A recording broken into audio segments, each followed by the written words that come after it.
మీరు ఆదివాసుల కోసం అలుపెరగకుండా చేస్తున్న పోరాటం మాకు అద్భుతంగా ఉంది. Thank you. దేశవ్యాప్తంగా ఢిల్లీ స్థాయిలో కొట్లాడుతున్నారు. అవునండి. చాలా సంతోషం. మాకు చాలా థ్యాంక్ యూ. సంతోషంగా ఉంది. సో, ఒక మాటలో చెప్పాలంటే ఎలా ఉంది ఆదివాసీల బతుకు చిత్రం? దేశవ్యాప్తంగా తీసుకుంటే దేశవ్యాప్తంలో ఉన్న రాష్ట్రంలో దగ్గర దగ్గరగా 15 రాష్ట్రముల వరకు ఆదివాసులతో నిండుకున్న రాష్ట్రంలో ఉన్నాయి. అవును. అంటే భూ విస్తరణ ప్రకారం చూసుకున్న అడవులు, దట్టమైన అడవులు గానీ, అలాగే మా ఆదివాసీల్లో దగ్గర దగ్గర 157 తెగలున్నాయి. 157 తెగల్లో కూడా ఆ! ఆ! ఒక్కొక్క తెగకి ఒక విభిన్నమైన అలవాట్లు, ఆచారాలు, సంస్కృతి, నాగరికత సాంప్రదాయాలు కరెక్ట్. ఉన్నాయి. అవును.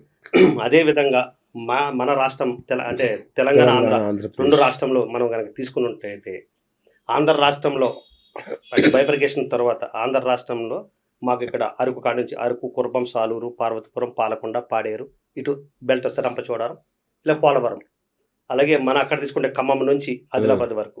రైట్. అక్కడ అంతే పూర్వం నుంచి కూడా చూస్తుంటే మనం అక్కడ గోండవాన సంస్థానాలుండి మాకు. అవును. అవును. అంటే గోండ్స్ ఇప్పుడున్న గోండ్స్ అనే మీకు ఐడియా ఉంది అవును. కదా! ఆ! గోండ్స్. ఆ! ఆ! అలాగే మేము కోయ. హ్మ్. కోయ, గోండ్ అంటే విశ్వ కోయ. అచ్చా! అంటే 2 కూడా ఈక్వలే, అన్నదమ్ములమే. కానీ భాషా ప్రాంతాలను బట్టుకొని మనం మొత్తం వేరు ఆదిలాబాద్ వేరు. జిల్లాలో ఉన్న వాళ్ళంతా కూడా గోండీలు అంటారు. ఇక్కడ ఉన్న వాళ్ళంతా మనం కోయ అంటాం. కోయలు. అచ్చా! అంతా ఒకటే. అంతా ఒకటే. ఓకే. అలాగే 2 రాష్ట్రంలో కూడా సంబంధించి మాకు 34 తెగలున్నాయి ఇక్కడ. హ్మ్. మనకి హ్మ్. తెలంగాణ, ఆంధ్రాలో కూడా. అచ్చా! ఇక్కడ 34 తెగలున్నాయి. ఇక్కడ 34 తెగలు. ఓకే. ఈ తెగకు కూడా మీకు ఇందాక చెప్పినట్టు దేశవ్యాప్తంగా ఏ విధంగా విభిన్నమైన సంస్కృతి, సాంప్రదాయాలు అలాగే ఇక్కడ కూడా ఉన్నాయి. అదే విధంగా ఇప్పుడు ఆంధ్రప్రదేశ్ రాష్ట్రాన్ని తీసుకుందాం. ఓకే. ఆంధ్రప్రదేశ్ రాష్ట్రంలో ప్రస్తుతం ఆదివాసులు చాలా వెనకబడి ఉన్నారు. హ్మ్. ఎందుకంటే ప్రభుత్వాలు వస్తానే ఉన్నాయి. అందరూ మేము చేస్తానంటున్నారు. చేస్తూనే ఉన్నారు ఇంకా. కానీ ఇంకా వెనకబడి సరిపోవట్లా. సరిపోవు. హ్మ్. ఎందుకు సరిపోవంటే ఉన్న విస్తీర్ణం చాలా పెద్దది. పెద్దది. కానీ అడవిలో ఒక 10 కిలోమీటర్లు వెళ్తే 10 ఇల్లులు ఉంటాయి ఇక్కడ. అవును. ఆ 10 ఇళ్ళకి రోడ్డు యాక్సెస్ ఎట్లా చేయాలంటే ఏస్తారు? కష్టం. అవును. అలాగే దానికి తగ్గట్టు అక్కడ మాకు రోడ్డు రవాణా వ్యవస్థ హ్మ్. సరిగ్గా లేకపోవడం. మరి మెటీరియల్ ఏమన్నా వెళ్ళాలంటే కూడా రోడ్డు ఎయ్యాలంటే రోడ్డు రవాణా సంస్థ సరిగ్గా లేదు. హ్మ్. హ్మ్. రావాలి. ఆ అవును. ప్రాబ్లమ్స్‌తో చాలా సతమతమవుతాం. హ్మ్. అందుకే ఇప్పటికి కూడా డోలు మోతలే.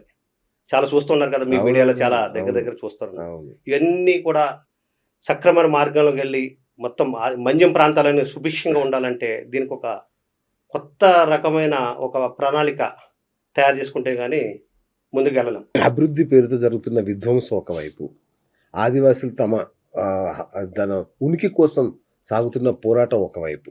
అవును. దీన్ని ఎట్లా చూడాలసలు ఈ సమస్యని? ఇది ఎప్పటికి తెగేలా కనబడట్లే ఇది. అవును.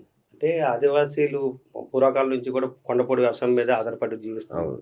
ఇప్పుడైతే కొత్త కొత్త కార్పొరేట్ వ్యవస్థలు, సంస్థలు యెస్. ఇయన్నీ వచ్చి యెస్. దాని విఘాతం కలిగిస్తుంది అని జనం చెప్పకుండా మాట తప్ప హ్మ్. మేమైతే చెప్పలేం. ఆ! ఎందుకంటే ప్రస్తుతం జరుగుతున్న పరిణామాలను బట్టి అయితే పూర్వం అయితే మాకు రోడ్లు లేవు, సెల్ ఫోన్లు లేవు, టవర్లు లేవు. టీవీ అనేది కూడా మాకు తెలీదు. హ్మ్. కానీ ఇప్పుడు టీవీలొచ్చినియి, రోడ్లొచ్చినియి. హ్మ్. మాకు అలాగే సెల్ ఫోన్ టవర్స్ వచ్చినియి, అన్నీ వచ్చినియి. అంటే అంత గతంలోకి ఇప్పటికి కూడా చూసుకుంటే కూడా కొంత ఇప్పుడు అచ్చా! మెరుగైంది. ఓకే. దాని ప్రకారమే కేంద్ర ప్రభుత్వం కూడా కొన్ని సంస్థలకి కార్పొరేట్‌కి హ్మ్. ఇచ్చి హ్మ్. అక్కడ డెవలప్ చేయాలి. అటవీ ప్రాంతంలో డెవలప్ చేయాలి. అలాగే గిరిజనుల తెగలకు కూడా కొంచెం మేమేమన్నా హ్మ్. డెవలప్‌మెంట్ యాక్టివిటీస్ మేము చేయాలన్న ఉద్దేశంతో కార్పొరేట్‌లను కూడా స్వాగతం పలుకుతున్నారని మాకు రైట్. ఉన్నది. అంటే ఇప్పుడు ఎన్‌కౌంటర్‌లు, నక్సల్ సమస్య మీకు తెలిసిందే. అవును. వాళ్ళు మీకు తెలియకుండా అయితే తిరగరు. అవును. మీకు వాళ్ళతో అవినాభావ సంబంధాలు ఉండుంటాయి. అయితే ఈ అభివృద్ధి అంటే నక్సల్స్ ఏరివేత పేరుతో అడవుల్ని ఆక్రమించుకొని అక్కడుండే అపారమైన ఖనిజ సంపద. ఇక అడవి అంటే ఇక అడవి అవును. తల్లి. అక్కడుండే సంపద మామూలు సంపద కాదు. దాన్ని దోచిపెట్టే ప్రయత్నమే ఇదంతా అని జరుగుతున్న వాదనతో మీరు ఏకీభవిస్తారా? అంటే నాకు అర్థమైంది. మీ సమస్య ఏంటంటే మీరిప్పుడు బీజేపీ నాయకులు. అవును. ఇటు అడవి బిడ్డ. మీరు ఏం మాట్లాడాలో సతమతం అవుతారేమో అని అనుకుంటున్నా. మీరు చెప్పండి ఇప్పుడు. అంటే కరెక్టే, బీజేపీ పార్టీ అనేది మా సొంత ఎజెండాతో ఉన్నాం. యెస్. మరి ఆదివాసీలు పడే కష్టాలు ఏంటన్నో చిన్నప్పటి నుంచి మాకు తెలుసు కాబట్టి కరెక్ట్. ఉన్న వాస్తవమే చెప్తాం. ఇప్పుడు ఎన్‌కౌంటర్‌లో ఎవరు చనిపోయినా, ఎవరు జరిగినా అటు ఛత్తీస్‌గఢ్ గాని, ఒడిస్సా గాని, ఆంధ్ర గాని, తెలంగాణలో కూడా బిలాంగ్స్ టు ఓన్లీ కోయల్ జాతి. అవునా? ఎవరు చచ్చిపోయినా కూడా. అవునా? 90% కోయలే. అయ్యయ్యో! ఆ! అంటే ఇంకా కోయలు ఇంకా మన లోపలికి వెళ్లి తుపాకులు పట్టుకొని ఉండవలసిన ఆవశ్యకత ఎందుకు ఏర్పడ్డది? హ్మ్. పూర్వకాలం నుంచి ఉన్న ప్రభుత్వాల యొక్క వైఫల్యమే కదా! రైట్. వైఫల్యం ఉంది కదండీ. అవును. వైఫల్యం లేకపోతే వాళ్ళు లోపలికెళ్ళి అంత మా కోసం అంత త్యాగం చేయవలసిన అంత అవసరం లేదు కదా! ఆ! అదే ప్రభుత్వాలు కూడా కళ్ళు తెరిచి కావాల్సినయి ఆదివాసీలకి కావాల్సినయన్నీ కూడా సదుపాయాలన్నీ కూడా వాళ్ళు సక్రమంగా చేసుంటే వాళ్ళు లోపల ఉంటారు కదా! కరెక్ట్. ఆ! దాని మీద భాగంలోనే ఇంక ఎన్‌కౌంటర్‌లు అయ్యి నడుస్తున్నాయి. అది ఆపరేషన్ కగారులో భాగంగా జరిగింది. దానికోసం మనం అంత పెద్దగా మాట్లాడుకున్నంత అవసరం అంతేనా? అది ఉన్నదేమో అని అనిపిస్తుంది. మిమ్మల్ని తరిమి కొట్టట్లేదా ఆ అడవుల నుంచి? అంటే మీరు రావడానికి సిద్ధంగా ఉన్నారా బయట నాగరికతలోకి? అడవి ఆదివాసీలు అడవుల్లో వదిలేసి బయటకి రావడానికి సిద్ధంగా రాలేదు. ఉన్నారా? రాలేదు. ఎందుకంటే ఆదివాసి అనేవాడు మూలవాసి. ఆ! రైట్. అంటే ఆదివాసి పుట్టిందే అవును. మూలవాసి. మూల పురుషుడాయన. అవును. అటువంటి ఆదివాసికి అనుబంధంగా ఉన్న అడవిని వదిలి రాలేరు. హ్మ్. జల్, జంగిల్, జమీన్. అడవి మాది, నీరు మాది, భూమి మాది. ఇంకెక్కడొస్తారు? హ్మ్. ఇప్పటికన్నా, ఎప్పటికన్నా సరే పుట్టినప్పటి నుంచి చచ్చిపోయే వరకు అక్కడే ఉండాలనుకుంటారు తప్ప, ఈ హ్మ్. కార్పొరేట్ సంస్థలొచ్చి, కార్పొరేట్ కంపెనీలొచ్చి మమ్మల్ని ఉద్యోగ అవకాశాలు ఇస్తాం, మేము బయటికి రండి అన్నా అవును. కూడా వచ్చే పరిస్థితులు ఎక్కడ ఏమి లేవు. ఆ! వదిలే ప్రసక్తి అయితే ఏమి ఉండదు. హ్మ్. ఎవరి వ్యవసాయం వాళ్ళు చేసుకుంటారు ఉంటారు. హ్మ్. ఎవరి పని ఆళ్ళు ఉంటారు. రాళ్ళు మొక్కుతాం, రప్పలు మొక్కుతాము, చెట్టును మొక్కుతాం. ఇవే ఉంటది అవును. కాబట్టి, అక్కడ సాంస్కృతంగా సాంప్రదాయాలను వదిలేసుకొని బయటికి రావాల్సిన పనైతే మాకు లేదు. ఎవరు హ్మ్. రారు కూడా. సో, సీతారామన్న దొర గురించి మాట్లాడాల్సొస్తే, చెప్పండి. మీరు ఎక్కువగా ఢిల్లీ ఆ ప్రాంతంలో పెరిగినట్టున్నారు.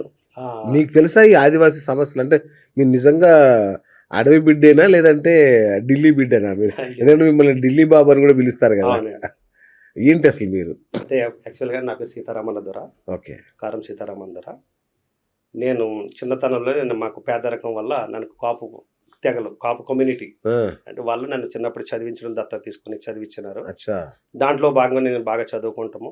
అలాగే హైదరాబాద్‌లో రియల్ ఎస్టేట్ వ్యాపారంలోకి ఓకే. స్థిరపడటం వాళ్ళిచ్చిన ఆర్థికంగా. తర్వాత కూడా నేను చిన్నప్పటి నుంచి కూడా నాకు 10థ్ క్లాస్ అంటే 10వ తరగతి చదువుతున్నప్పటి నుంచి కూడా మా ఊర్లోకి వెళ్ళటం, మా ఊర్లో చిన్న చిన్న సమస్యల మీద నేను అవగాహన సదస్సులు పెట్టడం. హ్మ్. అలాగే నా వరకు నేనేమన్నా చేయగలనంటే నా ఫ్రెండ్స్, నా స్నేహితులు, బంధువులతో హ్మ్. వాళ్ళందరి దగ్గర కూడా కొంచెం మనీ కలెక్ట్ చేసుకుంటాం. మా వాళ్ళకి కావాల్సినవి ఏమన్నా ఉంటే గనక వాటి మీద మా వాళ్ళందరికీ సహాయ సహకారాలు చేయటం అయన్నీ జరుగుతూ ఉంటాయి. హ్మ్. అలాగే ఢిల్లీ బాబు అని నాకెందుకంటారంటే ఆ! నాకు డిగ్రీ అయిపోయిన తర్వాత నాకు 24, 25 ఇయర్స్ దగ్గర దగ్గర నాకు ఇప్పుడైతే 40 ఇయర్స్ వచ్చినాయి నాకు. అవును. అప్పుడు నాకు ఢిల్లీతో చాలా అనుబంధం ఉంది. ఎందుకంటే టీఎన్ఎస్ ద న్యూస్ ఇండియా అని చెప్పి ఒక నాకు పబ్లిష్ చేసేవాడు. సో, మీరు జర్నలిస్ట్ గూడా గదా? ఆ! యెస్. డైలీ అవును. పేపర్ ఒకటి హ్మ్. కొన్ని రోజులు నేను నడపడం జరిగింది. అచ్చచ్చా! దాంట్లో భాగంగా అప్పుడు ప్రభుత్వం కూడా నాకు ఒక టవర్ మిషన్ కూడా ఇవ్వడం జరిగింది. ఆ!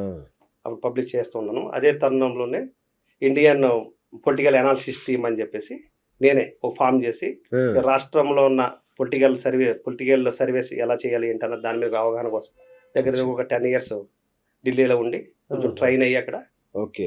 కొన్ని చోట్ల కూడా మేము అనాలిసిస్ చేయడం జరిగింది. అదే ఓకే. భాగంగా మా ఊరికి వెళ్తారు కదా! అవును. వెళ్ళినప్పుడు ఆ! మీ అబ్బాయి వచ్చాడా? మీ అల్లుడు వచ్చాడా? మీ మీ అని అడుగుతున్నప్పుడు ఎవరో మా ఢిల్లీ బాబు అని. ఎందుకంటే నేను ఎక్కువ ఢిల్లీలో ఉండడం వల్ల ఢిల్లీలో ఢిల్లీ బాబు ఉంటారు అనే గాబట్టి. పేరు ఆ! వచ్చింది. ఆ! ఈ ఢిల్లీ బాబు అంటేనే గాని మా వాళ్ళందరికి కూడా తెలుస్తది. ఓకే. ఓకే. ఓకే.